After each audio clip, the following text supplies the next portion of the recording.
हम पार्ट 2 लेकर आ गए हैं। रिम्मी ने उसे देखकर ही तुरंत उसे जॉब दे दी और वो जॉब करने लगा। इस तरह अजय रिम्मी के करीब रहने लगा और रिम्मी धीरे धीरे उसके करीब जाने लगी। एक दिन रिम्मी ने अजय को शादी के लिए प्रपोज कर दिया, लेकिन अजय ने मना कर दिया। रिम्मी को काफ़ी बुरा लगा, लेकिन वो समझ गई थी कि अजय से बेहतर उसे लाइफ पार्टनर नहीं मिल सकता और उसने डिसाइड कर लिया कि वो शादी करेगी तो सिर्फ अजय से ही, वरना वो किसी से नहीं करेगी। बहुत बार प्रपोज करने के बाद और उसके प्यार को पहुंचाने के बाद अजय ने भी शादी के लिए हाँ कर दी और धूमधाम से दोनों की शादी हो गई। शादी के बाद रिम्मी अजय के घर गई। विदा होकर वहाँ उसने अजय का घर देखा तो उसके होश उड़ गए कि इतने छोटे से घर में वो कैसे एडजस्ट करेगी। लेकिन अजय अपनी पत्नी से बहुत प्यार करता था, बहुत केयर करता था। रिम्मी को अजय की मम्मी बिल्कुल भी पसंद नहीं थी। वो रोज़ कुछ ना कुछ सुना देती थी अजय की मम्मी को। रिम्मी अपनी सास को हर बार नीचा दिखाती थी। एक दिन रिम्मी ने अजय से बड़े प्यार से कहा कि हम अपने नए घर में रहेंगे, मैं यहाँ एडजस्ट नहीं कर पा रही हूँ।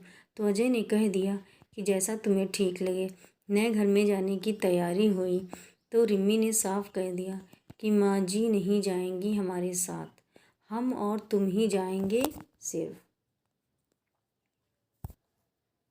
अजय ये बात सुनकर आग बबूला हो गया और उसने रिम्मी को बहुत सुनाया, लेकिन रिम्मी भी अपनी जिद पर अड़ी रही कि या तो नए घर में वो पहुंच जाएंगे या सिर्फ माँ जी।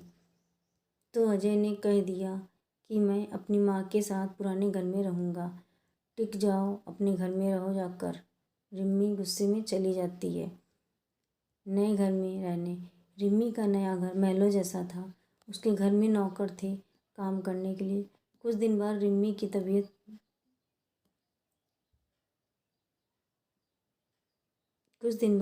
तबीयत बहुत ख़राब हो गई और उसकी सास और अजय को ये बात पता चली तो दोनों ही तुरंत उस नए घर में आए और वहाँ जाकर रिम्मी को हॉस्पिटल ले गए।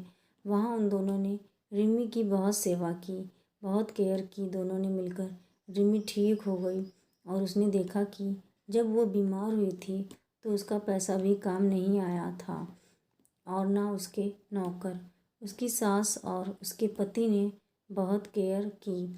यह देखकर रिम्मी की आँखों में आंसू आ गए और उसने अपनी सास और अपने पति से माफ़ी मांगी। अब रिम्मी और अपनी सास और अपने पति के साथ अपने नए घर में खुशी खुशी रहने लगे। आपको स्टोरी कैसी लगी कमेंट बॉक्स में ज़रूर बताएं हमको। Thank you.